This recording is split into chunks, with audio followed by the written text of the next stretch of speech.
9:11. Esta é a Rádio Agro Hoje, a primeira rádio voltada exclusivamente para o agronegócio brasileiro. Você ouve a Rádio Agro Hoje pelo site radioagrohoje.com.br com o exclusivo Som HD no seu smartphone ou tablet, através do aplicativo da Rádio Agro Hoje e em todas as plataformas digitais. A Rádio Agro Hoje, o agronegócio brasileiro passa por aqui. Está entrando no ar Panorama Agro. Conhecimento na sua frequência e a seu alcance. Na apresentação, Andréia Cordeiro. Olá, sejam todos muito bem-vindos, ouvintes do Brasil, desse nosso Brasil Agro. Hoje, nessa manhã linda de quarta-feira, não sei como está na cidade de vocês, mas eu falo de Curitiba, a gente de Chuvitiba, porque está numa manhã nublada, chuvosa, mas é um bom dia. O nosso convidado também fala de Curitiba, nós vamos falar mais à frente aqui com ele, mas eu queria dizer para vocês que é uma alegria estar aqui novamente com vocês, terceiro programa, estreamos aí com 2 sucessos, esperamos que esse terceiro convidado também seja igualmente um sucesso, né?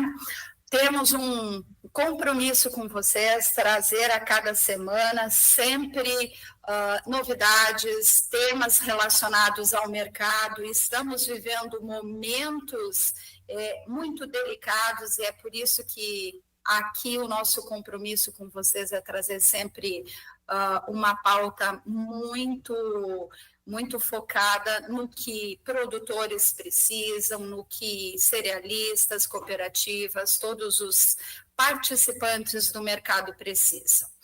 Bom, marquem na agenda, toda quarta-feira, das 9 às 9h45, nós temos um encontro e eu preciso de vocês para que juntos, com o nosso convidado, façamos um programa agro. Panorama Agro, um programa comprometido com tudo isso que eu falei. Vocês aí desse outro lado podem nos acompanhar pelo programa de diversas formas. Gente, vocês podem nos acompanhar pelo YouTube, pelo aplicativo da Rádio Agro Hoje e também pelo site.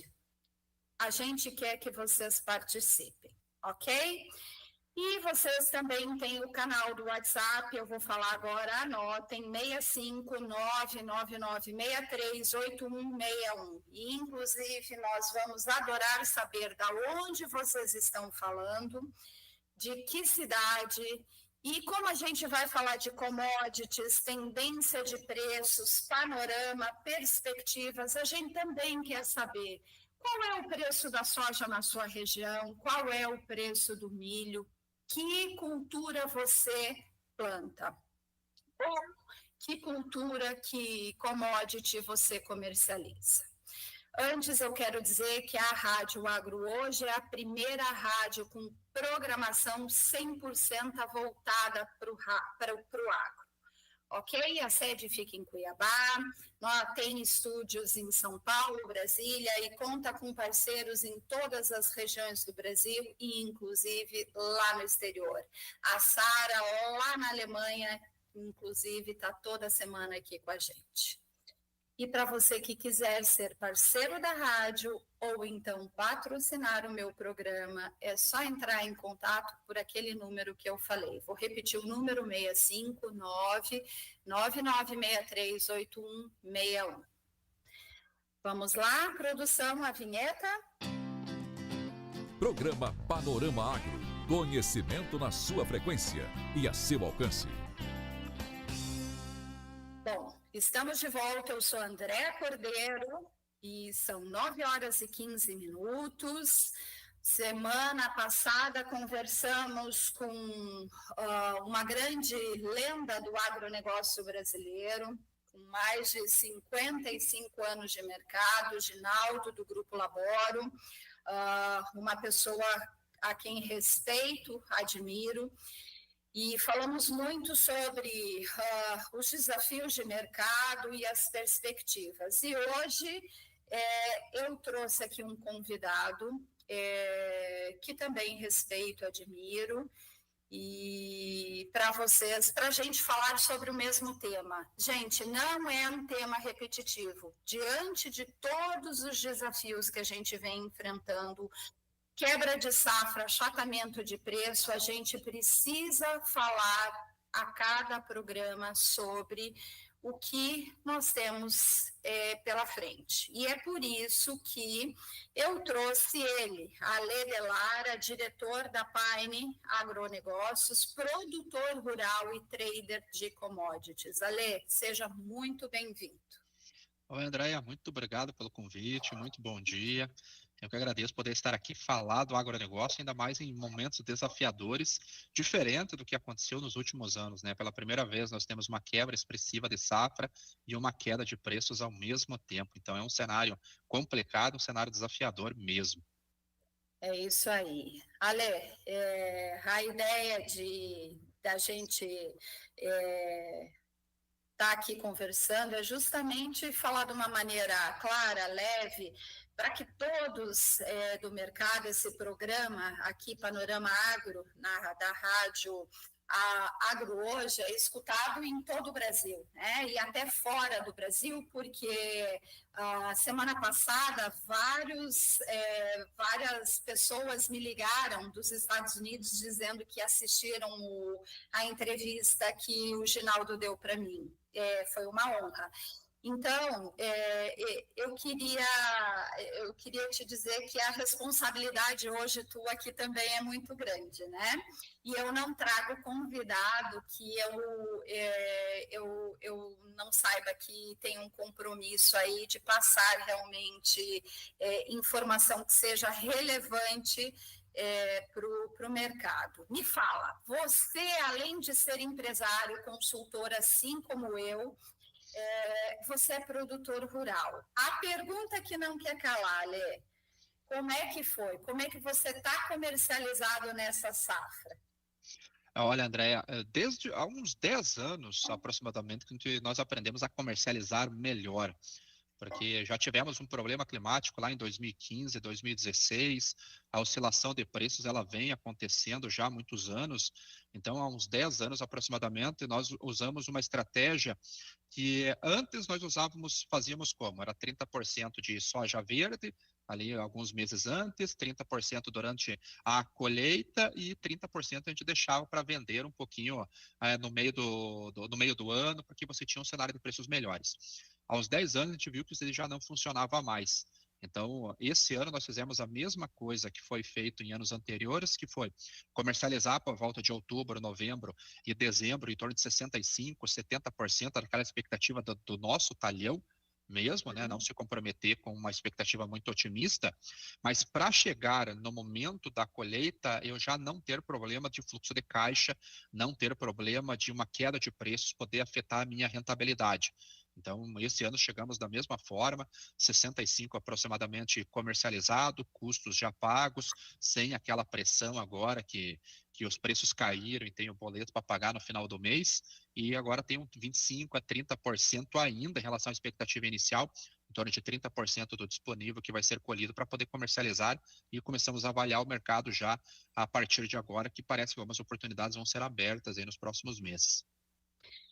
Ok, esse é o Alê de Lara, produtor, falando. Alê, é claro que a gente vai falar sobre preço, sobre tendências, mas eu queria entender, o Alê produtor, você produz no Paraná, né? Na região Sim. de Lapa, correto? Isso.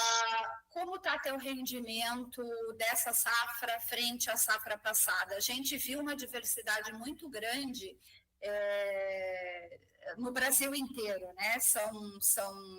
São grandes diferenças, grandes perdas. Conta pra gente, como foi ano passado e como está sendo esse ano o teu rendimento? Sim, olha, esse ano a gente levou um susto, na verdade, no começo, porque normalmente o plantio acontece ali na metade de outubro até metade de novembro, mais ou menos, já está concluído. Mas esse ano a gente teve um excesso de chuvas muito grande, outubro não deu para fazer basicamente nada, até a primeira semana de novembro não teve como fazer nada pelo excesso de chuvas. Então os trabalhos ali no campo só começaram no início da terceira semana de novembro. Então muito, muito tardia, e terminaram no dia 23 de dezembro. Então a gente pensou, agora vai ficar ruim ali, vai azedar o negócio, porque muito fora da janela. Depois que foi feito esse plantio, ainda veio aquela estiagem que a gente teve, um quarto de chuvas aí que ficou basicamente mais de 30 dias sem chuva.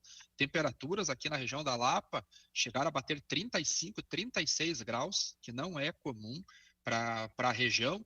Então a gente pensou, agora vai dar ruim. Mas as chuvas começaram a voltar. No mês de janeiro já veio uma chuva boa no final do mês. Mês de fevereiro agora tem chovido bem também. Essa semana mesmo teve uma chuva muito boa por lá e até algumas áreas ali próximas. Chegou até uma enxurrada ali, afetou algumas regiões, mas melhorou bastante a condição.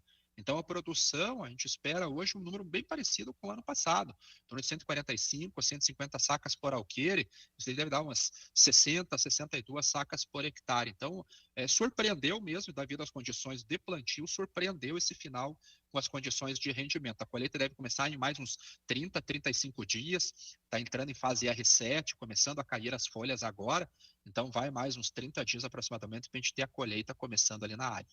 E não atrasou a colheita pelo calor, não antecipou o Sim. ciclo? Atrasou um pouquinho porque o plantio foi feito com quase 2 meses de atraso. Então ele atrasou sim, era para estar começando agora na metade do mês e no começo de abril já ter finalizado, mas isso vai se estender daí até o final de abril. A gente deve começar no começo de abril essa colheita, então atrasou ali uns 20 a 30 dias, teve um atraso sim. Agora me conta, Alê, como ficou o coração do Alê rural, vendo tudo isso acontecer, tendo que gerir a própria produção e tendo ele como empresário, né, consultor em commodities agrícolas, tendo que administrar a carteira dos próprios clientes, como foi, né? Ter que administrar todo o risco da carteira dos clientes, que eu imagino que, eu não sei se você atende produtores rurais, mas imagino que os seus clientes sejam pessoas jurídicas, né? Como foi isso? A maioria dos nossos clientes, André, eles são realmente produtores rurais. Até o Mato Grosso, a maior parte está no norte do Mato Grosso. Tião do Sorriso, Sinop, Feliz Natal, Santa Carmen, Cláudia, Santa Helena, Porto dos Gaúchos, essa região ali da 202, 220, 163, somos muito fortes ali como produtor. E esse ano foi um ano bem diferente do ano passado. Porque ano passado nós tivemos uma produção muito boa do milho de segunda safra, tivemos uma produção excepcional de trigo no ano passado, uma produção de soja que veio no ano passado muito boa, tivemos queda de preços, mas tínhamos volume para entregar, então o volume acabou compensando em parte a perda da rentabilidade devido aos preços. Esse ano mudou o cenário. Aqui na região, por exemplo, onde eu estou, o trigo foi perdido ali algumas centenas de hectares de trigo pelo excesso de chuvas. Então atrasou a colheita, aquele trigo ali no campo ali preteou tudo, aquele trigo não deu qualidade quase nem para ração. Então quase foi perdido. Então já venha uma condição ruim do trigo. Quando chegou o plantio da soja, atrasou o plantio da soja, e ele atrasou o plantio aqui no Paraná, e conversando com os clientes, região do Mato Grosso, alguns desses clientes, desses produtores, eles conseguiram antecipar o plantio para o início de setembro, porque os órgãos ambientais acabaram liberando de maneira antecipada o vazio sanitário por causa da condição climática. E infelizmente, daí o clima lá começou a ficar muito, muito ruim, seca, calor, pegamos ali norte do Goiás, Vale do Araguaia, Xingu, norte do Mato Grosso, essa região mais algodoeira do Mato Grosso, ali Sapezal, Tangará, parecia uma condição muito ruim, oeste da Bahia, enquanto aqui no sul a gente começava a ter uma condição mais favorável. Então, o Rio Grande do Sul e o Paraná, Santa Catarina, que enfrentaram aquele excesso de chuvas em novembro, parou a chuva em outubro, parou a chuva em novembro. conseguimos avançar com o plantio aqui. Rio Grande do Sul conseguiu pegar uma janela muito boa de plantio lá. Então, você conversar com o produtor, você sofrendo uma situação, conversar com o produtor gaúcho, tendo uma situação mais favorável, mais tranquila em relação a 2023, e conversar com o produtor mato-grossense numa situação muito ruim, houve áreas que aconteceram 3 replantios. E eu visitei, no final de novembro, eu visitei Sinop, fui para Santa Carmen, muitos produtores ali com talhões, áreas maravilhosas. Você ia para Cláudia, 80, 90 quilômetros para frente ali, alguns produtores com áreas também maravilhosas. Quando você descia para Feliz Natal, uma tragédia total ali, produtores com expectativa de colher 20, 30 sacas por hectare. Então, essa diferença da estratégia para cada produtor, para cada cenário, foi difícil, porque como são muito ligados, né, nós atendemos muitas cooperativas, às vezes você passava uma recomendação para um produtor, olha, venda tanto porque você pode saldar esse tipo de situação, mas você não venda porque já está comercializado. Nas conversas entre eles dava conflito da informação. Não, mas ele me falou para vender e para mim ele me falou para segurar. E a diferença estava justamente na expectativa de produtividade de cada um. Então, nós chegamos nesse momento com uma comercialização um pouco melhor do que foi no ano passado, mas bem abaixo da média, quase 20 pontos percentuais abaixo da média. Os preços eles acabaram caindo para um cenário que veio caminhando desde o ano passado, de compras muito grandes da China, aladiou as compras, e aí a gente tem produtores que colhiam 60, 70 sacas no hectare, colhendo 45, 40 sacas nesse início, nas primeiras áreas agora, e tendo que vender aí com preços mais baixos para quem não vendeu. Então foi realmente um ano, um dos mais desafiadores, aí eu digo que até mais desafiador do que foi em 2009, que foi um ano bem complicado, e do que foi em 2015 e 2016 também foi um ano bem complicado.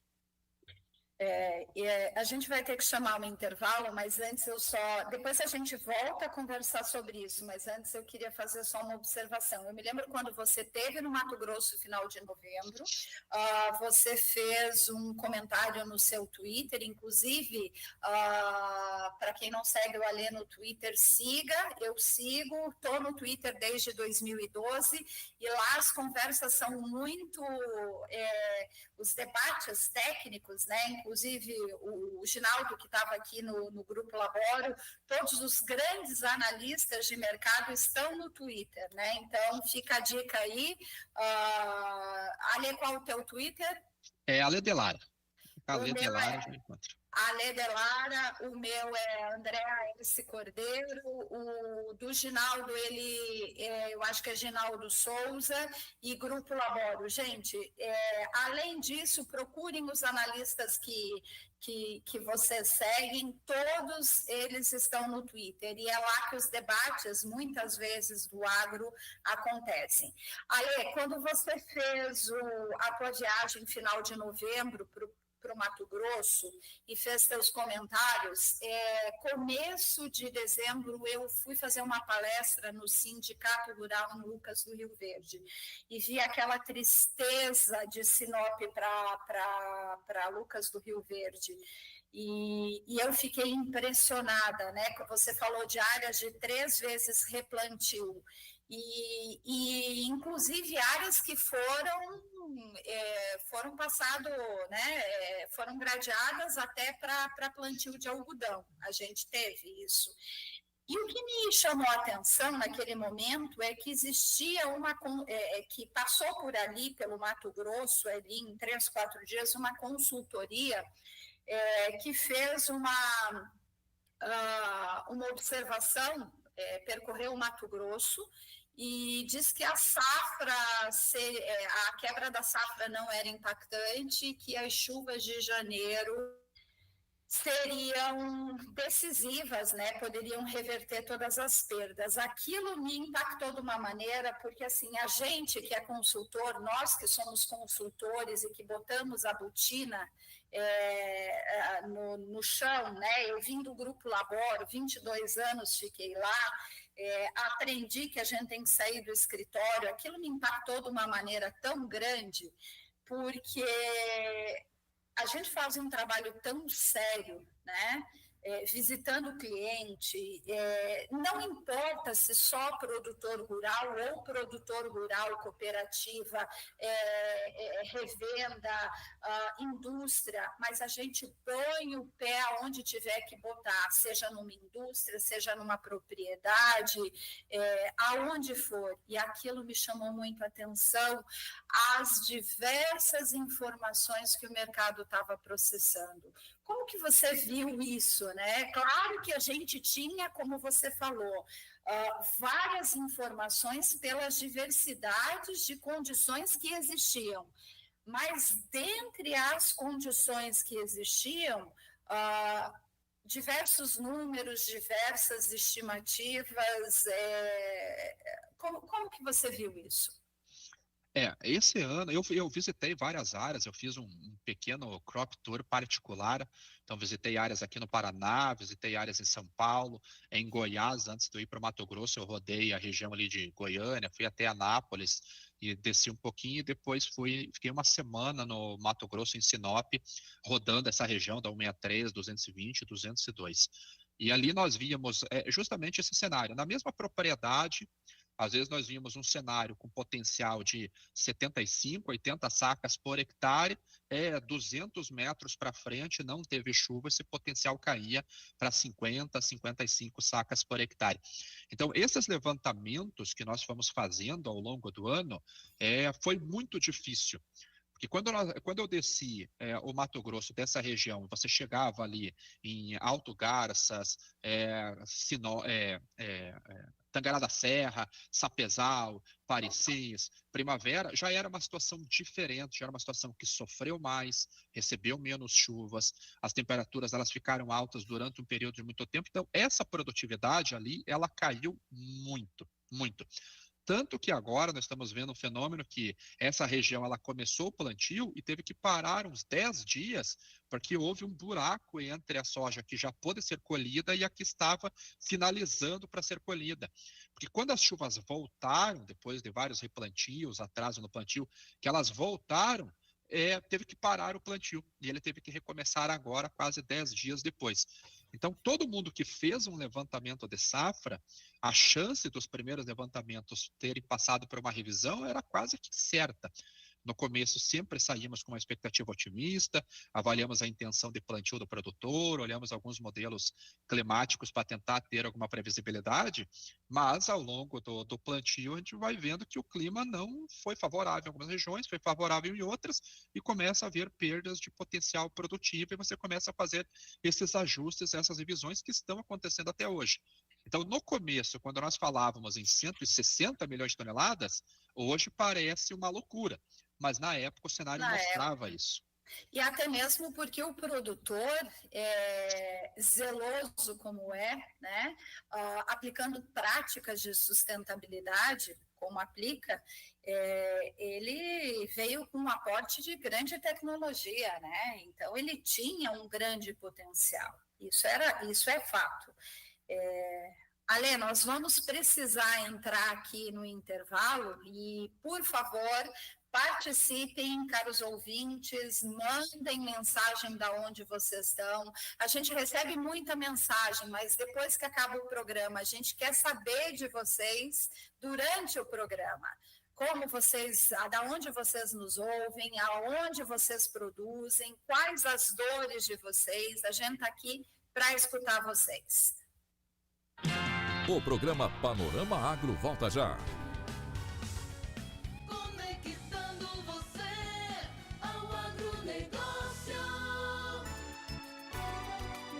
Clínica Vivari Mulher, ginecologia e obstetrícia, tratando com prioridade a saúde e o bem-estar da mulher. Manter os cuidados com a saúde exige uma série de cuidados e atitudes preventivas. Por isso, a Clínica Vivari, há anos, vem cuidando da saúde da mulher mato-grossense. Clínica Vivari Mulher, saúde e bem-estar. Avenida Miguel Sutil, edifício Santa Rosa Tower, 11º andar, sala 1108. Telefone 65 3618 8437. WhatsApp 65 99917 7495. Responsável técnica, doutora Vânia Viana, CRM 4162. radioagrohoje.com.br, o endereço do agronegócio brasileiro. Programa Panorama Agro. Conhecimento na sua frequência e a seu alcance. Olá, sou André Cordeiro, esse é o Panorama Agro, são 9h36. Eu estou conversando com a Lê Delara, que é produtor rural, diretor da Paine Agronegócios. Estávamos conversando aqui nessa primeira parte sobre as diversidades dessa nossa safra, a quebra de safra, as realidades do Alê como produtor, como consultor.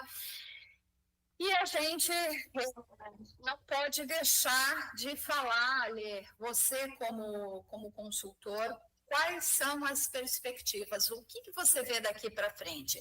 A gente viu um achatamento de preço muito grande, mesmo com toda essa quebra, né? Se o número da safra, o meu número de safra, minha projeção hoje é 143 milhões de toneladas. Eu gostaria que você me passasse o que é a projeção da Paine, o que é a projeção do Alê Delara. Se o número é 143, se o número é 135, como diz a ProSoja, como será o número do USDA ou da Conab, a gente vai saber o real número, né, na hora que performar realmente a colheita. Mas o que a gente precisa entender é quais as oportunidades. A gente tem uma quebra de safra e preços achatados. O que vem pela frente? O que você trabalha aí na tua consultoria? Sim, até para explicar um pouco essa queda dos preços, ela vem com uma situação desde o ano passado, quando aqueles prêmios de exportação nossos lá no começo do mês de março começaram a cair e chegaram a valores ali abaixo de 200 pontos em relação à cotação de Chicago. Então, foi um desconto mais ou menos aqui para o Brasil de R$20 por saca em relação à cotação da Bolsa de Chicago. Então, isso acabou atraindo uma demanda impressionante, tanto que o Brasil bateu o recorde de exportação de soja no ano passado, embarcados mais de 101 milhões de toneladas, e até inclusive soja em janeiro era a soja do ano passado que estava sendo embarcado ainda, metade de fevereiro ainda é soja do ano passado, porque como a colheita começa em janeiro, não há volume de safra nova para ser entregue. Então, essas vendas que foram recordes, a China ela acabou importando um volume similar ao que ela importou em 2021, que foi naquele retorno dos lockdowns lá de 2020. Então, foi o segundo maior volume de compras da China da história, foi no ano passado. Segundo a alfândega, eles registraram de importação 101,5 milhões de toneladas. É um número absurdamente alto. E esse ano, no início de ano, as margens de processamento da soja lá na China começaram a cair e foram para patamares muito negativos. Em parte porque a produção da Argentina veio com uma expectativa de vir muito maior do que o ano passado, ou seja, uma safra completa. No ano passado eles tiveram uma quebra acima de 50%, então eles recompondo essa produção, eles têm mais farelo de soja para entregar, vão retomar a liderança na exportação global que foi do Brasil do ano passado. Então, esta oferta nova de farelo de soja vindo da Argentina acabou derrubando o preço do farelo. O grão não caiu no mesmo ritmo. O farelo só no final do ano passado caiu mais de 25%. Então, margens ruins na China já inibiriam a demanda nesse início de ano. E como ela estava muito abastecida com as compras feitas em 2023 e recebendo soja ainda nesse início do ano passado, ela pode atrasar essas compras. Ou seja, mesmo com uma quebra de safra aqui no Brasil, que é a segunda maior quebra que eu tenho notícia, né, só perdeu para 2021-22, a China pode atrasar as compras. Então, a demanda nesse primeiro bimestre caiu mais do que a oferta. E a oferta ela começou a chegar no mercado. E a quebra de safra a gente vai sentir só no final da temporada. Então, aqui no começo você tem soja chegando, é um volume, vai ser igual, um volume parecido com o ano passado, e no final a gente vai ver que colheu menos. Então, isso que afetou os preços. Então, a China recebeu soja e teve estoque. Como as margens estavam ruins, ela processou menos farelo. e agora os estoques de farelo da China já começam a cair e ela já começa a voltar para as compras. Então, nós já começamos a ver esse movimento de compras com um line-up que até há 20 dias atrás estava ali 30%, 40% menor do que no mesmo período do ano passado, já está maior do que o ano passado. As compras já estão acontecendo e nós vemos a melhora dos prêmios de exportação também. Para entregas ali em junho, julho, já estão muito próximos do zero, e eram prêmios que estavam a 50 negativo, 40 negativo, a questão de 15, 20 dias atrás. Então, a expectativa daqui para frente é nós termos uma melhora dos preços. Esperamos 150 nos portos? Dificilmente, eu acredito que não tenha tanta força assim, a não ser que a China volte comprando. Mas já dá para esperar uma melhora dos preços em relação ao que nós tivemos há 15, 20 dias atrás.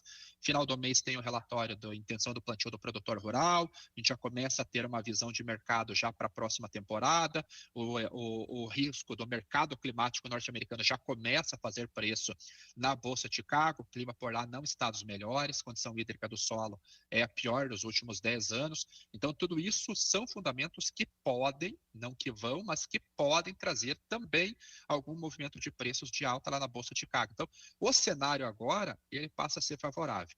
Ficou ruim para aquele produtor, principalmente do Mato Grosso, que já colheu em janeiro, não comercializou nada, ficou com custos abertos e tem aí o custeio para pagar agora no dia 30 de março. Esse acabou entrando numa seara muito ruim e vai ter que vender com os preços mais baixos. Aquele que tem uma colheita mais tardia ou já pagaram os custos e tem um armazenamento barato para não pagar muito o custo de carregar essa soja ao longo do tempo, eles podem ter uma esperança de preços um pouco melhores agora a partir do mês de abril.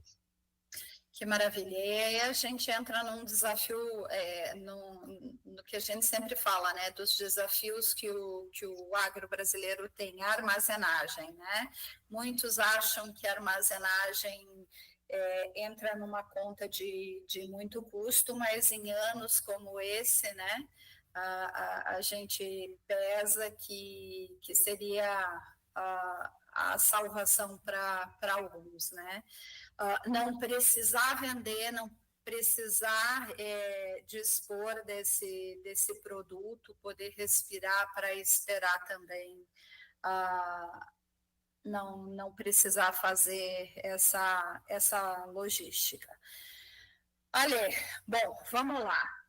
A gente está quase acabando, está passando, temos 2 minutos, eu queria te agradecer, mas eu não poderia deixar passar a oportunidade. Você é um especialista, trabalhou com petróleo. Eu queria que você explicasse aqui para os nossos ouvintes, rapidamente, já nos últimos segundos, por que o preço do petróleo impacta na formação do preço da nossa soja?